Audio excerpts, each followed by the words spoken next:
नमस्कार, पी गुरुज के इस कार्यक्रम में आपका स्वागत है। आज हमारे बीच हैं जम्मू कश्मीर पुलिस के रिटायर्ड डीजीपी डॉक्टर एसपी वैद। हम जानेंगे इस समय जम्मू कश्मीर की सुरक्षा पे उनकी क्या राय है। नमस्कार सर, हाल ही में सरकार का गठन हुआ है और उसके बाद हम देख रहे हैं लगातार आतंक से जुड़ी हुई घटनाएं कश्मीर घाटी में भी और कुछ अटैक्स जम्मू में भी हुए हैं। आप कैसा देखते हैं कि क्या ये प्रायोजित जो आतंकवाद है, प्रॉक्सी वॉर जो चल रही है, उसका एक नया फेज शुरू हुआ है? देखिए, पाकिस्तान की जो डीप स्टेट है, जो कैलिब्रेट करती है टेररिज्म को जम्मू कश्मीर में, वो अपने टाइम टू टाइम टैक्टिक्स बदलती रहती है, रणनीति बदलती रहती है। और अगर आप जैसे आपने खुद ही कहा, आपको याद होगा इलेक्शन से पहले there was sudden spurt in terrorist incident in Jammu region which was largely peaceful for last 15 years. They had actually assessed the situation, seeing security grid in Kashmir to be very strong. They realized there are gaps in the security grid in Jammu region. तो उन्होंने election से पहले Jammu reason को चुना और जिस दिन प्रधानमंत्री, अगर आपको याद होगा, शपथ ले रहे थे, तो उस दिन उन्होंने 9 जून, एग्जैक्टली 9 जून में एक यात्री बस आ रही थी शिवखोड़ी की, उस पर हमला किया जिसमें 11-12 लोग मारे गए और कुछ 30-32 जख्मी हुए। तो ये सडन स्पर्ट जो था, पहले रजौरी पुंछ में पिछले 2-2.5 सालों से वहाँ गतिविधियाँ कर रहे थे टेररिस्ट, इन्फिल्ट्रेट करके, और वो एक रणनीति के तहत उनको इन्फिल्ट्रेट किया गया। उन टेररिस्टों को जो बैटल हार्डन हैं, प्रॉबेबली पख्तूनख्वा इलाके पाकिस्तान के हैं और जंगल वारफेयर और माउंटेन वारफेयर में काफ़ी ट्रेंड हैं, और इसमें रिपोर्ट्स के मुताबिक कुछ पाकिस्तान आर्मी के रेगुलर्स भी हैं। वो रजौरी पुंछ में आर्मी पर पिछले 2-2.5 सालों से अटैक कर रहे थे, लेकिन जिस दिन प्रधानमंत्री जी शपथ ले रहे थे उस दिन से उन्होंने इसको स्प्रेड किया बाकी जम्मू रीजन में। पहले ये रियासी में अटैक किया बस पर, उसके बाद पहले हीरानगर कठुआ में इंसिडेंट हुआ, फिर मशेडी बिलावर में हुआ, फिर बसंतगढ़ उधमपुर में हुआ और डोडा के इलाके में हुआ, वहाँ वारदातें। उससे काफ़ी जम्मू में टेंशन सी पैदा हो गई थी, लेकिन भारत सरकार ने हाई लेवल मीटिंग्स की और उसका रिस्पांस डिवाइस किया, तो उसके बाद काफ़ी एनकाउंटर हुए और इसको थोड़ा स्थिति को कंट्रोल में लाया और more troops were inducted. In fact the army chief was sent after the cabinet committee on security headed by prime minister, और उसके बाद आर्मी चीफ और सारे इंटेलिजेंस एजेंसी और सिक्योरिटी फोर्सेस के चीफ यहाँ आए, उन्होंने मीटिंग की और इस पे काउंटर स्ट्रेटजी डिवाइस की विद इंडक्टिंग मोर ट्रूप्स। उसके बाद आपने देखा कि इनकाउंटर्स भी हुए और काफ़ी न्यूट्रलाइजेशन हुई। अल्टीमेटली जो चिंता का विषय था कि इलेक्शन ठीक ठाक होंगी, वो बिल्कुल ठीक ठाक बिना किसी इंसिडेंट के हुई, लेकिन पाकिस्तान से ये चीज़ हजम नहीं हो सकती कि बिना डर और खौफ के लोग लंबी लंबी कतारों में आएँ और 60-65% पोलिंग करें, चाहे वो पार्लियामेंट इलेक्शन हो या असेंबली इलेक्शन हो। ये एक बहुत बड़ा तमाचा था पाकिस्तान की जो डीप स्टेट है, जो ये सारी टेररिज्म की इंडस्ट्री चलाती है, और उनको लगा कि हमारे हाथ से जैसे मुट्ठी से रेत निकल जाता है, इस तरह उनको लगा कि कश्मीर का मुद्दा हमारे हाथ से निकल गया है। लेकिन पिछले आप कुछ दिनों से देख रहे हैं, जैसे ही नई इलेक्टेड गवर्नमेंट उमर अब्दुल्ला साहब की आई है कश्मीर में, एकदम वारदातें कश्मीर में करना शुरू की हैं। और उसमें अगर आपको याद होगा, कुछ अटेम्प्ट्स ऐसे ही टेररिस्टों को इन्फिल्ट्रेट करने की कश्मीर वैली घाटी के उस नॉर्थ कश्मीर में भी की गई हैं। वहाँ केरन करना सेक्टर है, वहाँ से कुछ तो अटेम्प्ट्स फाइल किए गए, लेकिन जहाँ आप 4-5 अटेम्प्ट्स को फाइल करते हो, 1-2 कामयाब भी हो जाते हो अंदर। अगर ये अंदर टेररिस्ट आए हैं तो ऑब्वियसली वो इंसिडेंट करेंगे। तो आपने देखा किस तरह से पहले उन्होंने सोनमर्ग में लेबर्स पर अटैक किया और एक डॉक्टर को मारा, इनोसेंट 7 लोगों की जानें ली। उसके बाद गुलमर्ग में आर्मी पर अटैक हुआ। उसके बाद आपने देखा अनंतनाग में 2 टेररिस्ट एनकाउंटर में मारे गए, दोनों पाकिस्तानी थे। इसको जो लेबर थी उनको किया गया टारगेट। उसके बाद खानियार जो डाउनटाउन श्रीनगर है और बहुत देर से वहाँ कोई ऐसा हादसा नहीं हुआ, वहाँ एक एनकाउंटर में एक उस्मान भाई कोई पाकिस्तानी एलईटी कमांडर है वो मारा गया। और 2 दिन पहले आपने देखा जो संडे मार्केट है टीआरसी के पास जो जहाँ काफ़ी भीड़ होती है उस पर ग्रेनेड मारा और लोकल लोगों को उसमें टारगेट किया गया। तो ये स्पर्ट जो है इंसिडेंट का कश्मीर वैली में, ये दिखाता है कि कुछ टेररिस्ट जो मैं मेंशन कर रहा हूँ वो अंदर आने में कामयाब हुए हैं, और वो अंदर आए हैं तो वो इंसिडेंट करेंगे। और उनको बेसिकली ये जो डर का माहौल दोबारा पैदा करना है ताकि कश्मीर से कोई बोट करने की हिम्मत ना करे, कोई बिना डर और खौफ के लंबी कतारें लगाने की कोई। और जिस तरह का टूरिज़्म वहाँ फल फूल रहा था, इंडस्ट्री फल फूल रही थी, टूरिज़्म इंडस्ट्री जो है उससे रिलेटेड एंसिलरी चाहे हाउस बोट हो, ऑटो के काम हो, हैंडीक्राफ्ट्स के काम हो, उससे उसको वो सेटबैक करना चाहते थे और वो दिखाना चाहते हैं कि हम प्रेजेंट हैं। तो ये उस तरफ मुझे लगता है कोशिशें की जा रही कि जैसे लद्दाख में जो सिचुएशन इवॉल्व हुई है, there is an attempt to renegotiate on the terms and conditions of engagement. और साथ ही में स्ट्रेटेजिक प्रोजेक्ट जो जोजिला का जेड मोर टनल है वहाँ पर जो टारगेट किया गया। कश्मीर में जहाँ जहाँ इंसिडेंट हुए हैं ज़्यादातर वो इलाके हैं जो जनरली पीसफुल होते थे, चाहे गुलमर्ग की बात ले लो, सोनमर्ग की बात ले लो, ये ज़्यादातर पीसफुल इलाके हैं। और सोनमर्ग में टूरिस्ट फुटफॉल यस फुटफॉल है, गुलमर्ग में तो कमरा नहीं मिलता, श्रीनगर में कमरा नहीं मिलता, इतनी भीड़ होती है। तो ये बेसिकली मुझे लगता है इन जगहों को टारगेट करने का मतलब है 2-3 प्रोंग्ड स्ट्रेटजी है। एक, वो लेबर को इसलिए टारगेट करना चाहते हैं ताकि बाहर की लेबर जो ये सारे डेवलपमेंट प्रोजेक्ट्स कर रहे हैं, जो टनल्स बना रहे हैं, रेलवे लाइन की कनेक्टिविटी को कंप्लीट करने की कोशिश कर रहे हैं, हाईवेज बना रहे हैं, उनको टारगेट किया जाए। बिकॉज जो मिस्टर मोदी जो हमारे प्रधानमंत्री हैं उनका पुश है कि कश्मीर का नक्शा बदला जाए, उसको कैसे डिसरप्ट किया जाए। तो ये वो कोशिश है कि लेबर को डराया जाए और वो भाग जाए यहाँ से और ये काम रुक जाए। तो दूसरा, टूरिज़्म जो फल फूल रहा है जिससे लोकल कश्मीरियों को फ़ायदा हो रहा है और वो सभी जो यंग बच्चे हैं वो एंगेज हो रहे हैं काम में। पाकिस्तान आज सोशल मीडिया का ज़माना है, पहले तो ख्वाब दिखाए जाते थे पाकिस्तान के, आज सब देख रहे हैं, हमारे साइड के लोग देखते हैं वहाँ भूख मरी है, वहाँ आटे के लिए लोग तरस रहे हैं, और वहाँ के लोग देख रहे हैं कि यहाँ इतनी डेवलपमेंट हो रही है। तो ये पाकिस्तान से बर्दाश्त जो डीप स्टेट चलाती है इंडस्ट्री टेररिज्म की, वो नहीं चाहेगी कि ये सारा कुछ हो।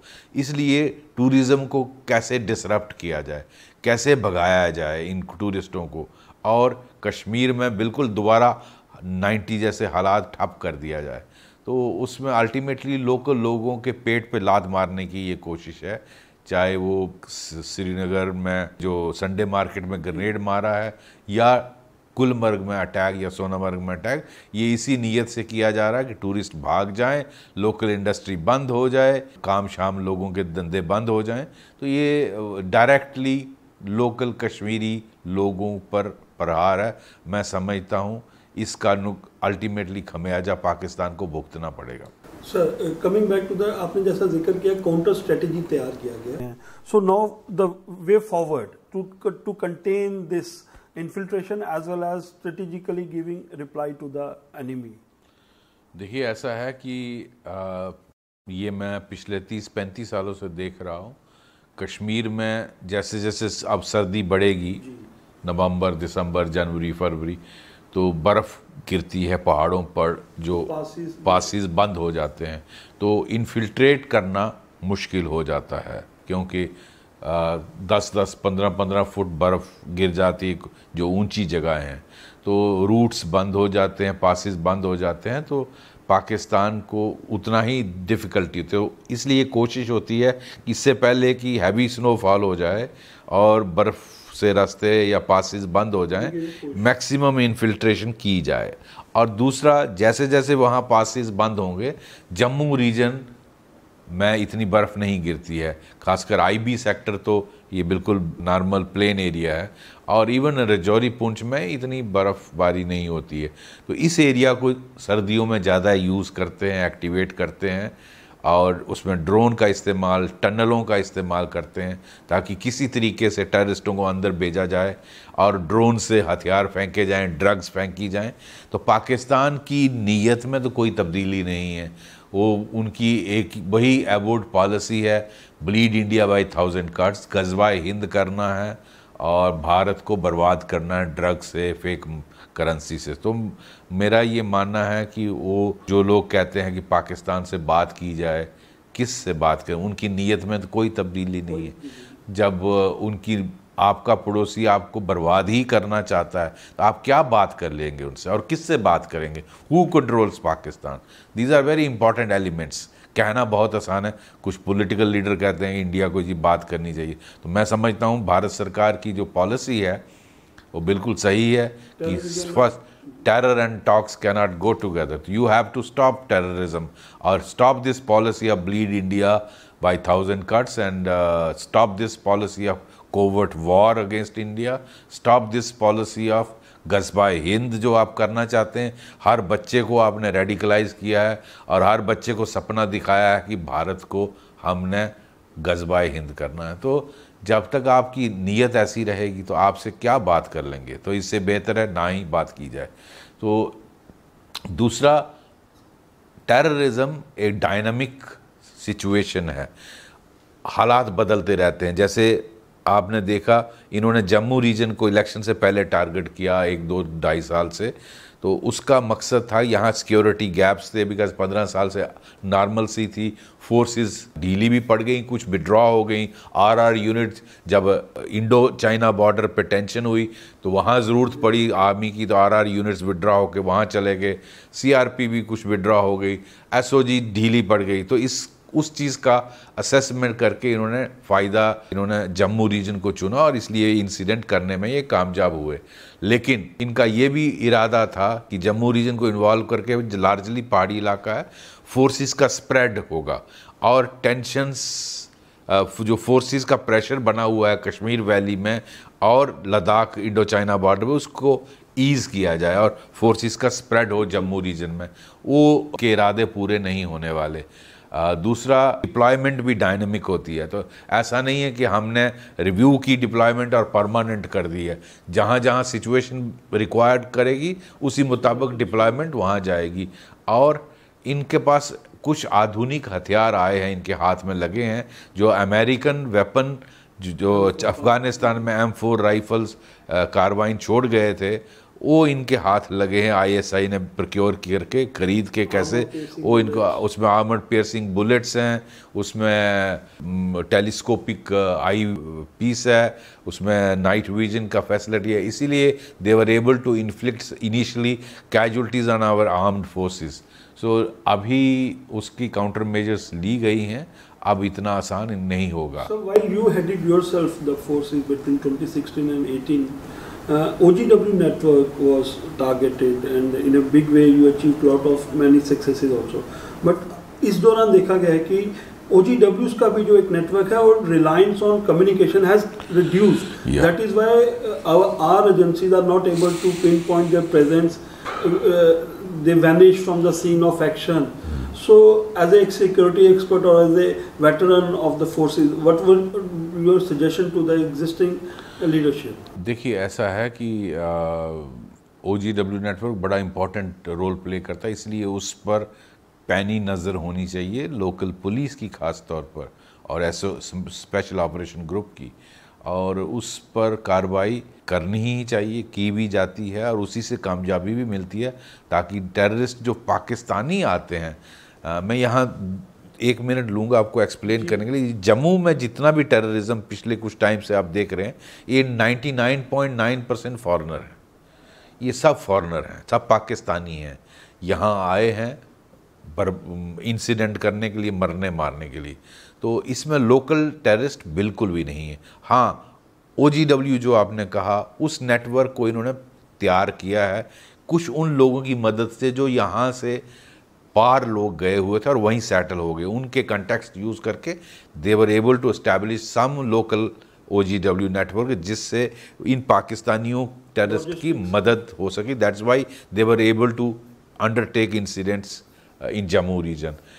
कश्मीर में अभी भी OGW नेटवर्क बहुत ज़्यादा उस पर प्रहार हुआ 370 हटने के बाद, लेकिन मैं ये कहूँगा कि 100% ख़त्म हो गया नहीं हुआ, अभी भी है। अब लेकिन वहाँ भी अगर आप पैटर्न देखें, वहाँ लोकल टेररिस्ट सिर्फ इतने कम हो गए हैं कि 2 डिजिट्स में रह गए हैं, तो उनका नंबर बहुत गिर गया है। लेकिन वहाँ भी इन्फिल्ट्रेशन फॉरेन टेररिस्ट की सारे पाकिस्तानियों की हो रही है, और ज़्यादातर जो मारे जा रहे हैं वो पाकिस्तानी टेररिस्ट हैं। तो लेकिन उनको जो लोकल टेररिस्ट हैं 2 डिजिट में ही, वो उनकी मदद करने में कामयाब हो रहे हैं, और इसलिए ये इंसिडेंट आप देख रहे हैं। तो मुझे लगता है उस पर JNK पुलिस की जिम्मेदारी बनती है उनको आइडेंटिफाई करके न्यूट्रलाइज करना, ताकि इन इंसिडेंट्स को कंट्रोल किया जाए। बिकॉज बिना लोकल सपोर्ट के पाकिस्तानी टेररिस्ट इस तरह के इंसिडेंट नहीं कर पाएंगे। दूसरा, ये जो टेररिज्म का इंडस्ट्री चला रहा है, पाकिस्तान के लिए बहुत ज़रूरी है जो उनके अंदरूनी हालात हैं। आप देखिए आज पाकिस्तान की फ़ौज का जो हालत है वो इतनी बुरी है कि वो 40-50% पाकिस्तान को उनका कंट्रोल ही नहीं है। आप चाहे वो खैबर पख्तूनख्वा इलाका की बात करें, चाहे आप बलोचिस्तान की बात करें, ये जो POK की बात करें, POK में तो आए दिन आप TV पे देखते हैं डिमांड्स हैं कि हमें मोदी जी जैसा लीडर चाहिए, हमें हिंदुस्तान का रास्ता खोलिए। तो इतनी बुरी हालत है पाकिस्तान फ़ौज की, उनको अपनी एग्जिस्टेंस के लिए कश्मीर में कुछ ना कुछ इंसिडेंट करने हैं, तभी वो अपने आप को जस्टिफाई कर सकते हैं। इतना बड़ा डिफेंस बजट और सारी रेलेवेंस पाकिस्तान की डीप स्टेट की कश्मीर की वजह से, अगर वो नहीं, यहाँ कोई इंसिडेंट नहीं हो, बिल्कुल अमन हो जाएगा, तो उनके हाथ से गेम्स, तो उनको लग रहा है हमारे हाथ से कश्मीर का मुद्दा जो है 370 हट गया, इंटेग्रेशन हो गई, अगर बिल्कुल नॉर्मल सी भी हो गई, इलेक्शन हो गई, पार्लियामेंट असेंबली, नई गवर्नमेंट, पॉपुलर गवर्नमेंट बन गई, तो उनके हाथ से तो रेत की तरह फिसल गया जम्मू कश्मीर का मुद्दा। इसलिए एक डेस्परेट अटेम्प्ट है पाकिस्तान की डीप स्टेट का। कहते हैं ना, बत्ती बुझने से पहले फटफटाती है, तो ये कुछ वैसे डेस्परेट अटेम्प्ट हैं। लेकिन हमें ध्यान 2-3 चीज़ों पे देना पड़ेगा। जो गेन्स हमने 370 हटाने के बाद किए हैं कश्मीर वैली में, उसको और बिल्डअप करना चाहिए, और जो नई पॉपुलर गवर्नमेंट आई है उसको LG लेफ्टिनेंट गवर्नर के साथ मिलकर चलना चाहिए। ये केजरीवाल की तरह या दूसरी जगहों की तरह पॉलिटिक्स नहीं खेलना चाहिए, और आपस में, क्योंकि कश्मीर एक बड़ा सेंसिटिव मुद्दा है, इसमें यूनाइटेडली खड़ा होना चाहिए। हालांकि लॉ एंड ऑर्डर और सिक्योरिटी जो बाइफर्केशन ऑफ ड्यूटीज़ हुई है वो लेफ्टिनेंट गवर्नर की डायरेक्ट रिस्पॉन्सिबिलिटी है, और ministry of home affair government of India की जिम्मेदारी है। उसमें new popular government of Omar Abdullah का कोई रोल नहीं है, लेकिन उनकी ग्राउंड कनेक्ट है, उनके MLA कश्मीर से जीते हैं। तो मैं समझता हूँ दोनों को मिलके, और दोनों के इंटरेस्ट में है वो, को मिलके चलना चाहिए और हालात पर और इम्प्रूवमेंट लानी चाहिए, ये मेरा मानना है। दूसरा, आहिस्ता आहिस्ता इस इकोसिस्टम को ख़त्म करना है ताकि कंप्लीट नॉर्मलसी हो, स्टेटहुड वापस आए और जम्मू कश्मीर दोबारा फले और फूले। Sir, I was also coming back to the same question. जब इंटरनल डायनेमिक्स है हमारे इस कश्मीर इशू को लेकर पूरा, उसमें एक बहुत बड़ा सब्जेक्ट है return and rehabilitation of Kashmiri Pandit community, and sustained efforts हुए हैं सक्सेसिव गवर्नमेंट द्वारा, बट जो अप्रोच रही है वो रही है एम्प्लॉयज सेंट्रिक। वो चूंकि एक लंबे समय से विभिन्न शहरों में बस गए हैं, कुछ आउट ऑफ कंट्री भी हैं अपने काम के सिलसिले में, और बड़ी संख्या जो है वो जम्मू में बसती है। सो आप जैसे बता रहे हैं कि मिलजुल के केंद्र सरकार को, पॉपुलर गवर्नमेंट JNK को एक रास्ता तैयार, एक रोड मैप तैयार करना चाहिए। उसमें where do you see the rehabilitation process getting activated once again? What steps should be taken to instill confidence so that some headway is achieved? देखिए, ऐसा है कि मेरा ये मानना है कि जब तक कश्मीरी पंडितों का रिहेबिलिटेशन ना हो जाए, they are original inhabitants of Kashmir, और उनका रिहेबिलिटेशन ना हो तो कश्मीर का मुद्दा प्रॉब्लम ऑफ कश्मीर आपने डील नहीं की है, ये मेरा मानना है। आप चाहे 370 हटा दिया, doesn't matter, it is a very landmark achievement, but जब तक हम कश्मीरी पंडितों को वापस उनको वहाँ उनके ओरिजिनल जगह पे ना ले जाएं, तो ये मिशन कामयाब नहीं होगा। और मैं समझता हूँ भारत सरकार को इस पे 2-3 इम्पॉर्टेंट कदम लेने चाहिए। नंबर 1, सबसे पहले उनका जो यहाँ नरसंहार हुआ और उनको यहाँ से विस्थापित किया गया, उसको रिकग्नाइज़ करना चाहिए, एक जीनोसाइड रिकग्नाइज़ करना चाहिए। उनके जो केसेस हैं, उनके कत्ल और उनके ख़िलाफ़ जो एट्रोसिटीज़ हुई हैं, उनको रीओपन करके, जिसको सुप्रीम कोर्ट ने भी अनफॉर्चुनेटली रिजेक्ट किया है, मैं समझता हूँ एक कमीशन बनाना चाहिए, rehabilitation and truth reconciliation commission, और उन केसेस को परस्यू करना चाहिए। उसमें जो इन्वॉल्व हैं, जैसे अगर आपको बिटा कराटे का स्टेटमेंट पता होगा, उसने ओपनली टीवी में कहा मैंने 25 कश्मीरी पंडितों को, आज तक उसको सजा नहीं हुई, उसके केसेस जो ऐसे लटक रहे हैं। तो इन सब पर कार्रवाई होनी चाहिए, नंबर 2। नंबर 3, इनसे बातचीत होनी चाहिए। भारत सरकार को एक चैनल स्टार्ट करना चाहिए फॉर नेगोशिएटिंग विद कश्मीरी पंडित जो वहाँ से विस्थापित हुए हैं। उनके 2-3 गुट हैं, सबको बुलाकर बात करें कि आपके हिसाब से बेस्ट पॉसिबल सॉल्यूशन क्या है, और उस पर जो भी वो उनके सजेशंस हों, उन पर कार्रवाई होनी चाहिए, और फिर उनको रिहैबिलिटेट करने के लिए जो जो कदम लेने पड़ें वो लेने चाहिए, क्योंकि उसके बगैर ये मुद्दा कंप्लीट नहीं है। और मैं समझता हूँ इस तरफ भारत सरकार ने अभी बहुत काम करना है और करना चाहिए, तभी हम समझेंगे कि कश्मीर का मसले को हम पूरी तरह से डील कर पाए। सर, आप ही के नज़र में है, इन्होंने जो गवर्नमेंट ऑफ इंडिया ने और जब एलजी प्रशासन ने कुछ प्लेटफॉर्म्स ओपन किए जिसमें डिस्ट्रेस सेल ऑफ प्रॉपर्टीज़ जो हो रखी थी उस ज़माने में, उसमें जो ग्रीवांसेस थे, फोर्सिबली जो एक्वायर की गई प्रॉपर्टीज़, उसका सक्सेस रेशो क्या है, और क्या सही मायने में जो एक जेन्युइन पंडित परिवार है, कश्मीरी पंडित परिवार है, जिसको साथ धोखा हुआ या फोर्सिबली उसकी प्रॉपर्टी हथिया ली गई, उसको जस्टिस कैसे मिलेगा? बिल्कुल सही कहा आपने, ये बहुत इम्पोर्टेंट मुद्दा है कश्मीरी पंडितों के हिसाब से, और मैं जानता हूँ because I keep talking to them. Distress cells को आइडेंटिफाई करना चाहिए और उसका सलूशन निकालना चाहिए, और रेवेन्यू डिपार्टमेंट की जिम्मेदारी लगानी चाहिए, क्योंकि किसी ने अगर मजबूरी में उसको लगा मेरा घर कब्जा हो रहा है, चलो यार 10 लाख का है, 5 लाख में बिक जाए, 5 लाख तो आया, तो दैट इज़ डिस्ट्रेस। तो ये चीज़ें देखनी चाहिए केस वाइज, और उनका जो भी बेस्ट पॉसिबल वे है वो निकालना चाहिए। उनके मंदिरों को डिस्ट्रॉय किया गया है, उनकी प्रॉपर्टीज़ को डिस्ट्रॉय किया गया है, कब्जा किए गए हैं, इन सब पर मैं चाहता हूँ कि एक अच्छी और जल्दी कार्रवाई हो, और ताकि उनको लगे हमें भी जस्टिस मिल रहा है। अपने ही देश में यार उनको विस्थापित करा दिया, पिछले 30 सालों से हम कुछ नहीं कर पा रहे। सो सिर्फ गवर्नमेंट एम्प्लॉयज़ को जॉब देकर वहाँ कैंपों में रखना इज़ नॉट द सोल्यूशन। ये बहुत बड़ा ह्यूमैनिटेरियन इशू है, और इस पे गवर्नमेंट को कार्रवाई, मेरा ये मानना है, करना चाहिए, और ख़ासकर इस सरकार से बहुत उम्मीदें हैं। मुझे लगता है बहुत जल्दी ये सभी गुटों से बातचीत इनिशिएट करेंगे, और इस पर कार्रवाई जो भी मुनासिब समझते हैं वो करनी चाहिए। सर, कोई भी इंटरव्यू मुकम्मल नहीं है जब तक आपसे आपके कुछ अनुभव जो आपके करियर में रहे हैं, क्योंकि आपने ऐसे समय में मिलिटेंसी को फाइट किया जब वो पीक पे थी। अभी तो बहुत, मतलब अगर मैं आंकड़ों की बात करूं कि जहां एक दिन में 6 मिलिटेंट मारे जाते थे, अब एक महीने में 6 मिलिटेंट मारे जाते हैं। और आपने कश्मीर घाटी में जो है कुछ अटैक्स आपके ऊपर हुए थे, और उसको आपने बहुत प्लेटफॉर्म्स पे उसका आपने जिक्र किया। तो ब्रीफली हमारे दर्शकों को भी आप बताइए कि जो वो ज़माना था जब आप as a senior police officer combat के लिए भी जाते थे, आपको उसके लिए गैलेंट्री भी मिला है, कुछ अनुभव शेयर कीजिए। जो जैसे बड़ा किस्सा है 99 का, मार्च 99 का, जब एज DIG आप ऑफिशिएट कर रहे थे IG कश्मीर, और उस समय you had received personal injuries and life threatening injuries. So if you can recount for our audience. जी, मैं वो थोड़ा लंबा हो जाएगा, बट मैं ब्रीफली बताता हूँ। देखिए, ऐसा है कि 2-3 चीज़ें मैं हाईलाइट करना चाहता हूँ, बड़ी इम्पोर्टेंट हैं दर्शकों के लिए। नंबर 1, बुरहान वानी सिचुएशन कितनी सीरियस थी और कैसे उसको हैंडल किया। वो एक बहुत डिफ़िकल्ट फेस था कश्मीर का और भारत के लिए, एक बहुत बड़ा चैलेंज था।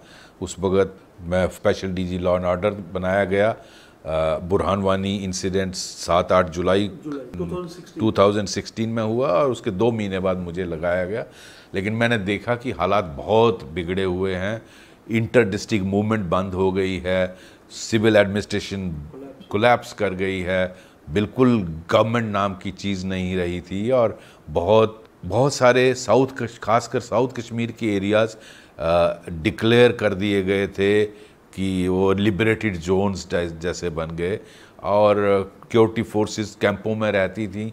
मूवमेंट वाज वेरी डिफ़िकल्ट और बहुत सारे टेररिस्टों ने लोगों की मदद से सड़कें खोद दी थी जेसीबी लगा के, और रास्ते में बहुत सारे पेड़ उखाड़ के डाल दिए थे और जो बिजली के पोल हैं वो डाल दिए थे ताकि मूवमेंट ना हो। और एक दिन में 50 से 60 जगह पर पत्थरबाजी होती थी और एक जगह पर जहां पत्थरबाजी का इंसिडेंट होता 50-60 लोग पुलिस के और सीएपीएफ के जख्मी होते थे, आर्मी के जख्मी, और एक दिन में 60 जगह पर पत्थरबाजी होती। तो आप बताइए कितनी बुरी हालत थी। तो इसी सिचुएशन में फिर मैंने उस वक़्त के जो कोर कमांडर थे उनको साथ लिया और जो सीआरपी के चीफ थे उनको साथ लिया और बारी बारी अनंतनाग से शुरू करके सभी कश्मीर के डिस्ट्रिक्टों में विज़िट किया और ये जो रास्ते खोले, नॉर्मल सी लाई, मूवमेंट स्टार्ट हुई और हज़ारों की तादाद में एफआईआर्स दी, हज़ारों की तादाद में जो इंस्टिगेटर थे, स्टोन पेल्टर थे, जो इनके पीछे इनको 500-500 रुपया दे के पत्थरबाजी कराया, उनको अरेस्ट किया हज़ारों की तादाद में केसेस में। और फिर बहुत सारों को, मुझे एग्जैक्ट नंबर याद नहीं है, हज़ारों की तादाद में इनको पीएसए में डिटेन किया ताकि सिचुएशन को वापस नॉर्मल सी की लाया। आहिस्ता आहिस्ता हालात सुधरने लगे, स्टोन पेल्टिंग कम हुई। लेकिन इस पीरियड में क्या हुआ कि इतनी सिचुएशन बिगड़ गई कि चूँकि 6-7-8 महीने कोई एंटी टेरर ऑपरेशन नहीं हुआ बिकॉज मूवमेंट नहीं थी फोर्सेस की, तो उसकी वजह से टेररिस्ट रैंक्स बहुत स्वेल हो गए। जहाँ 200-250 टेररिस्ट होते थे वो हज़ारों में नंबर चला गया।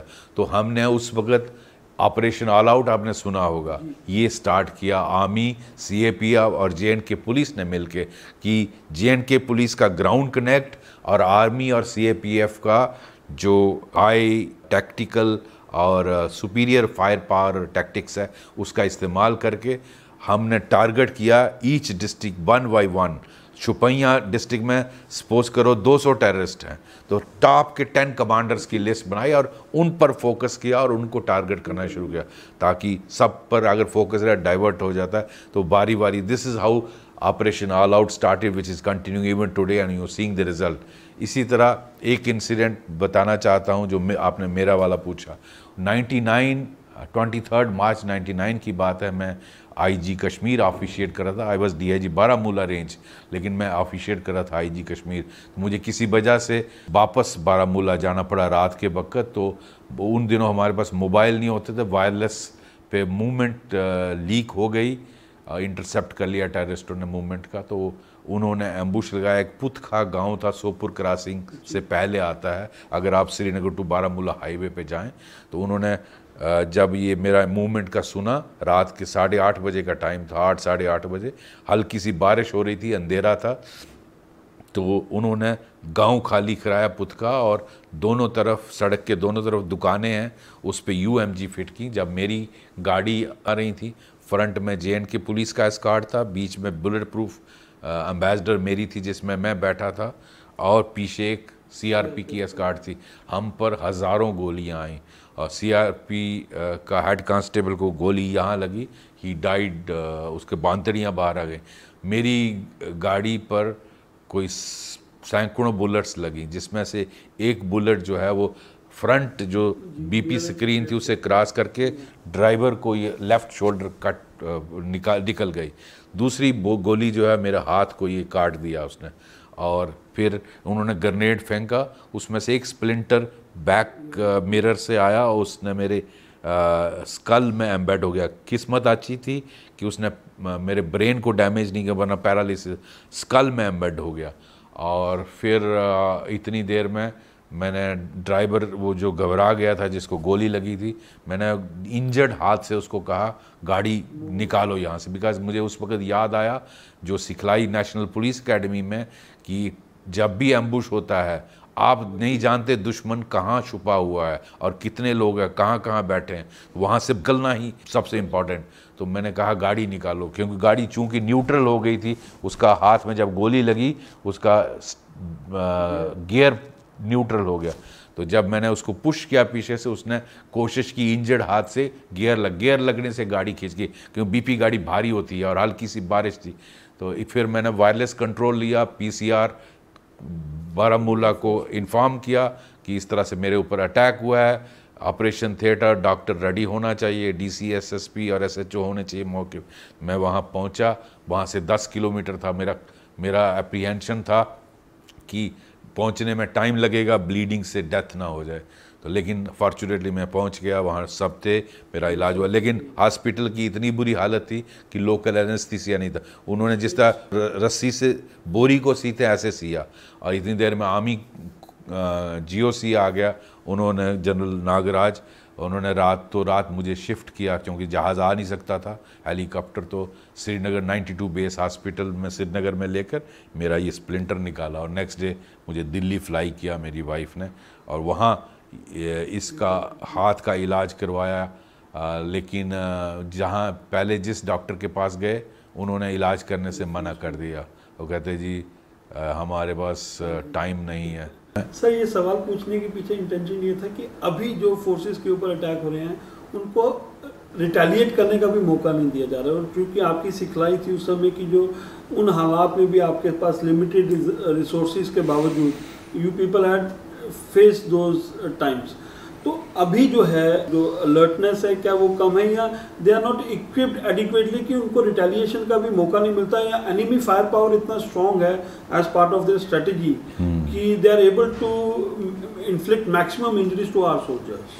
देखिए ऐसा है, बहुत इम्प्रूवमेंट्स उसके बाद आई है। उन दिनों हमारे पास, जैसे मैंने कहा, दोनों जिप्सियाँ मेरी नॉन बीपी थी, आज हमारे पास बुलेट प्रूफ जिप्सियाँ हैं, आज हमारे पास बुलेट प्रूफ जैकेट्स, पटखास हैं, आज हमारे पास कम्युनिकेशन सिस्टम बहुत बढ़िया है।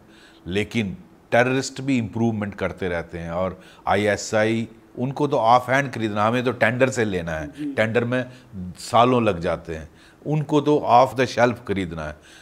उन्होंने कम्युनिकेशन को इतना आधुनिक कर दिया है, जो आप कह रहे थे ना कि दिक्कतें क्यों आ रही हैं, आपने रजौरी पुंछ में वही देखा, जम्मू रीजन के अटैक्स में वही देखा। They are using an app which is Chinese, और उस ऐप के थ्रू वो पाकिस्तान के कंट्रोल सेंटर को कन्वे करते हैं, वो आगे दूसरे टेररिस्ट को बताता है, मतलब डायरेक्ट कम्युनिकेशन नहीं होती। तो you are not able to intercept this internet based communication. Now look at the improvement they have brought. पहले हम टावर से सेल लोकेशन पता कर लेते थे, and we used to zero in on the terrorist. Now that is not possible. तो ये communication का वेपन देखो, जो अमेरिकन M4 राइफल है उसमें स्नाइपर इफेक्ट है, उसमें टेलीस्कोपिक विजन है, उसमें नाइट विजन है, और वो आप 500-600 गज तक वो हिट कर सकता है प्रिसाइज। मैं आपके माथे पे एम करूंगा, मैं उधर हिट कर सकता हूँ। तो that is why there are casualties. लेकिन ऐसा नहीं है कि हम अपग्रेड नहीं कर रहे, हमारी फोर्सेस भी हर चीज़ अपग्रेड कर रही है, एंड इनिशियली सेटबैक्स होते हैं, they are always one step ahead in the sense को कोई प्रोसीजर फॉलो नहीं करना है। उन्होंने ऑफ द शेल्फ लेटेस्ट चीज़ जो आई ली, आपको वो आपका प्रोसीजर्स ही मार देते हैं। तो that is why it is happening. But ऐसा नहीं है, today government is very liberal and we are being provided with all the wherewithal, जो भी हम मांगते हैं हमें मिलता है। सर, एक सियासत से जुड़ा सवाल, जैसे आपने कहा कि पाकिस्तान मल्टीपल लेवल्स पे जो है वो अपनी स्ट्रेटजी को इवॉल्व कर रहा है, डिवाइस कर रहा है टू कीप कश्मीर ब्लीडिंग। जो अब आपने खुद बताया कि सिक्योरिटी का जो सब्जेक्ट है वो होम मिनिस्ट्री डील कर रही है, यूनियन गवर्नमेंट डील कर रहा है। So there is a deliberate attempt to create a wedge between the popular government and so that unrest increases and they are able to radicalize more people. So how do you read the situation? Yes, there is an attempt, और वो उसको हमें कामयाब नहीं होना देना चाहिए। इसीलिए मेरी रिक्वेस्ट सभी से, ऑल स्टेक होल्डर से यही है कि एक कॉमन चैलेंज है। कश्मीर का मुद्दा सिर्फ कश्मीरियों के लिए नहीं है, पूरे भारत को अफेक्ट करता है। Kashmir, Jammu Kashmir is a battle ground, but लड़ाई असली हिंदुस्तान के साथ, ये बात समझनी चाहिए।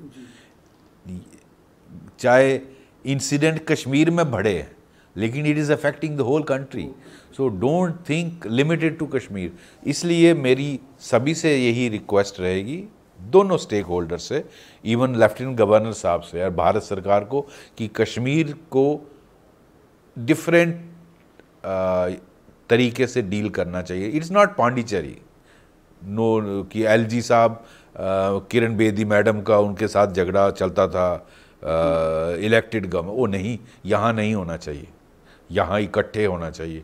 और उमर साहब से जो इलेक्टेड गवर्नमेंट है, जिनको पॉपुलर मैंडेट मिला है, उनकी गवर्नमेंट से भी मेरी अपील रहेगी कि ultimately it is in everybody's interest. जो अच्छा काम 6 सालों में हुआ है, इम्प्रूवमेंट हुई है कश्मीर वैली में, no one can deny that. बहुत हद तक हर पैरामीटर के हिसाब से इम्प्रूवमेंट हुई है, उस पे और फर्दर इम्प्रूवमेंट लाने हम दोनों को मिलकर करना चाहिए, ताकि हम इसको पूरी तरह और मजबूत कर सकें, अमन को, पीस को। और ये जो कुछ ग्रुप अंदर आए हैं, इनको जल्दी से जल्दी न्यूट्रलाइज किया जाए।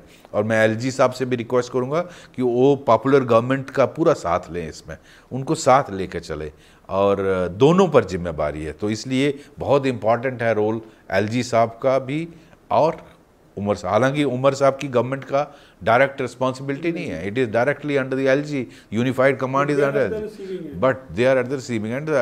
But mister Omar Abdullah also must understand कि अल्टीमेटली टारगेट वो भी बनेंगे अगर हालात बिगड़ेंगे तो इसलिए बेहतर है मिलकर चलें, और हम जितना जल्दी होता है हालात को बिल्कुल नॉर्मलसी की तरफ लिया जाए और बिल्डअप किया जाए इस पर, और ताकि लोगों को हम दोबारा एकदम अमन, peaceful, without fear Kashmir, Jammu Kashmir में एक अमन चैन ला सकें, डेवलपमेंट का पुश ला सकें, इसका नक्शा बदलें, और यहाँ का श्रीनगर, अनंतनाग, बारामूला और जम्मू के उधमपुर और कठुआ, ये बनने चाहिए mini Bangalore, Hyderabad type cities, और जम्मू शहर, इनको हमें डेवलप करना। और इस जो प्राइम मिनिस्टर मोदी की गवर्नमेंट का पुश है, डेवलपमेंट पुश है, चाहे वो रेल कनेक्टिविटी हो, एयर कनेक्टिविटी हो, इंडस्ट्रियल पॉलिसी हो, इस सब का फ़ायदा लेना चाहिए, ताकि जम्मू कश्मीर में हर जवान को कुछ ना कुछ काम मिले और इसका उद्धार हो।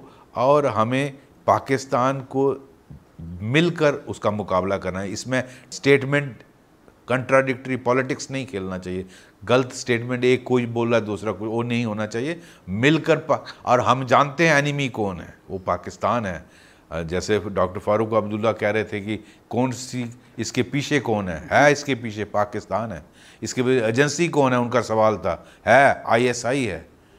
तो लेकिन उसको कॉल आउट करना चाहिए, late everyone call out who is doing this.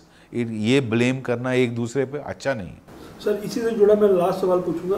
हाल ही में पुलिस लीडरशिप, JNK पुलिस की भी चेंज हुई है और new DGP is in office, और जो पहले जो काउंटर मेजर्स लिए गए, जैसे हमने देखा था 960 new recruits were inducted specially for border to strengthen the information from the border. So what more measures can be taken to improve the intelligence network as well as keep a close eye on the suspicious activity happening from across the borders? So your suggestions for the sitting your counterpart in the office? सी, जो अभी DGP आए हैं नलिन प्रभात, अच्छे अफसर हैं, experienced है। वो CRP को उन्होंने हेड किया है 2-3 कैपेसिटी में, as DIG, IG, ADG।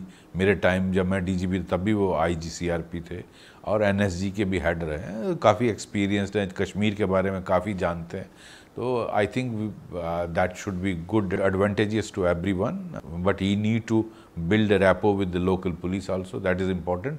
I am sure he will कर लेंगे वो। लेकिन जहाँ तक आपका सवाल है कि इसको क्या किया जाए, इन्फिल्ट्रेशन रोकना बहुत ज़रूरी है। अल्टीमेटली आप देखो what is happening today in Jammu region, I said 99.9% foreigner. अगर आप फॉरनर एंट्री बंद कर सकें किसी भी तरीके से, टू से दैट 100% ज़ीरो हो जाएगा, नहीं पॉसिबल है, it's a difficult terrain, but still you can make it minimum. तो अगर फॉरेनर अंदर नहीं आ सकते तो रजौरी पुंछ आपका डिस्टर्ब नहीं होता, जम्मू रीजन डिस्टर्ब नहीं होता, तो बिल्कुल नॉर्मल हो सकता। कश्मीर वैली में 2 डिजिट में लड़के रह गए हैं लोकल, उस पे काम जो हो रहा है वो होने दीजिए। मदरसास को कंट्रोल कैसे करना है वो करने दीजिए। क्या आज भी रेडिकलाइजेशन हो रही है वो देखना चाहिए गवर्नमेंट को, लेकिन ज़्यादातर प्रॉब्लम बाहर से आ रही है। बाहर वाली प्रॉब्लम को अल्टीमेटली आपको इन्फिल्ट्रेशन पर ही काम करना है, और वहाँ हमें देखना चाहिए। जहाँ तक मेरी इन्फॉर्मेशन है, आईबी सेक्टर में बीएसएफ का शायद एक सेकंड लेयर भी लगाई गई है by government of India. Home minister साहब ने कुछ कदम लिए हैं यहाँ। Same thing army should also do. और तीसरा, इस बॉर्डर बेल्ट में अगर कोई इन्फिल्ट्रेट करने में कामयाब होता है और ड्रोन की मूवमेंट्स को चेक कैसे किया जाए, टनल्स को कैसे चेक किया, उस पर कार्रवाई होनी चाहिए। अगर कोई अंदर टनल से या फेंस काट के या ड्रोन से अंदर आता है एलओसी पर, उनको जितना जल्दी हो सकता है न्यूट्रलाइज किया कैसे किया, उसके लिए बहुत स्ट्रॉन्ग इंटेलिजेंस नेटवर्क एलओसी पे होना चाहिए। अगर मूवमेंट दिखती है इससे पहले कि वो पॉपुलेशन में मर जाओ, उनको न्यूट्रलाइज कर देना चाहिए। तो ये बड़े इंपॉर्टेंट कदम है। बाकी प्रोएक्टिव इजराइल करता है, उसने जो हमास को पूरी तरह डिस्ट्रॉय किया। आई थिंक आज का भारत सक्षम है, और ख़ासकर आज जो हमारे पास गुड लक है, प्राइम मिनिस्टर मोदी जैसी टीम है, होम मिनिस्टर हैं, एनएसए हैं, बहुत अच्छा टाइम है कि हमें इवन विद इन पाकिस्तान जाकर उन अगर कैंप्स को उड़ाना पड़े, we have information, we have technology. आपको इवन एलओसी क्रॉस करने की ज़रूरत नहीं है। We must ensure that it's today's time. I think Israel has shown the way.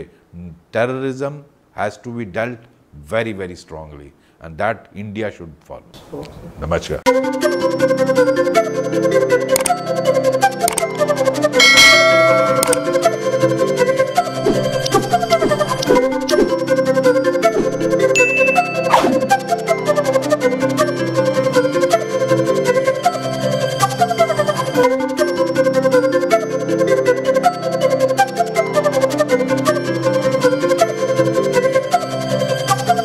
Thank you.